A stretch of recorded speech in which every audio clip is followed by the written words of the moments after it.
मेहनत करो, जो सरकार कर रही है उसका भी लाभ उठाओ, स्वयं भी मेहनत करके और आगे बढ़ो।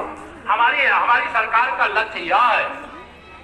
इसलिए मैं आप सभी लोग आज यहाँ पर जितने भी आए हैं, ये कहना चाहता हूँ, भ्रष्टाचार का अंत करने की कसम लेकर के हम सरकार चला रहे हैं।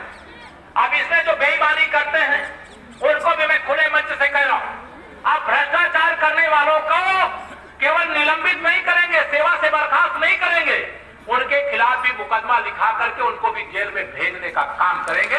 यहां भी हमारी सरकार का है। भ्रष्टाचार खत्म करना है, लेकिन आप में से कई लोग होते हैं, पहले नौकरी पाने के लिए लोगों को रिश्वत देनी पड़ती थी।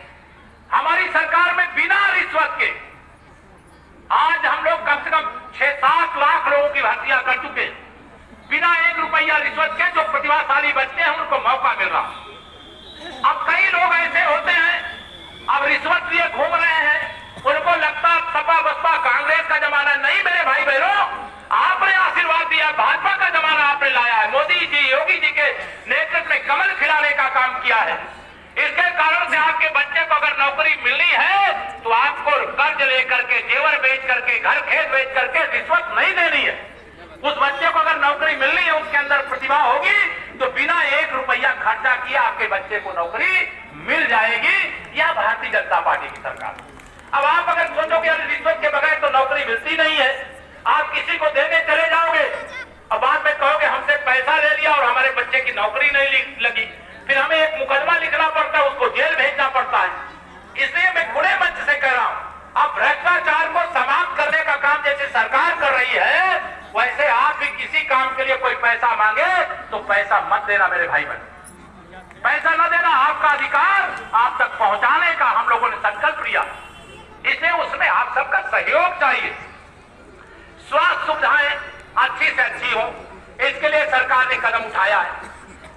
गांव के अंदर खलिहान की जमीन अब खाली पड़ी रहती है, लोग कब्जा करते जा रहे हैं, वो भी खाली होगी, उसको खाली करा करके सार्वजनिक उपयोग के लिए लाएंगे। जो गांव के अंदर पहले बारातें, गांव के गरीब के घर में कोई शादी विवाह होता था तो स्कूल में बारात टिकती थी, माननीय उच्च न्यायालय ने आदेश दे दिया, आजकल स्कूल में बारात रुक पाती है? रुकती है? नहीं रुक पाती है। अब जब नहीं रुक पाती, समस्या होती है। हम लोग चाहते हैं गांव के अंदर ऐसे सामुदायिक भवन का निर्माण हो जिससे गरीब आदमी को अपने बेटी का विवाह करना हो तो बारात बुला के रखने का। लेकिन मुख्यमंत्री सामूहिक विवाह योजना भी चलती है, कोई गरीब आदमी है तो उसके माध्यम से भी अपनी बेटी के विवाह के लिए आवेदन कर सकता है, और आवेदन करके सरकारी खर्च पर अपने बेटी के विवाह को आप करवा सकते हो। अब किसी घर में बेटी पैदा हुई, पहले तो बोझ मानते थे लोग, लेकिन आज बेटी पैदा हुई और आपने उसको टीकाकरण की प्रक्रिया शुरू किया तो मुख्यमंत्री सुमंगला योजना के अंतर्गत वो जब तक वो ग्रेजुएशन करेगी इतना पैसा हो जाएगा, बिटिया की शानदार शादी करो, चिंता ही नहीं है। बेटी नहीं, अब घर में अगर बेटी आती है तो साक्षात लक्ष्मी आती है।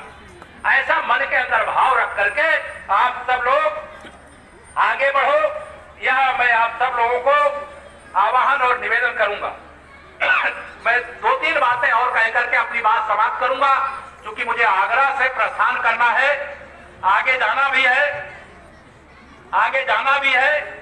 इसलिए अभी आप सब लोगों को यहां पर ये जरूर मैं कह करके जाऊंगा कि हमारी सरकार का संकल्प यही है कि जो योजनाएं जिसके लिए हैं उस योजना को उस तक पहुंचाया जाए। हमारी सरकार का प्रयास है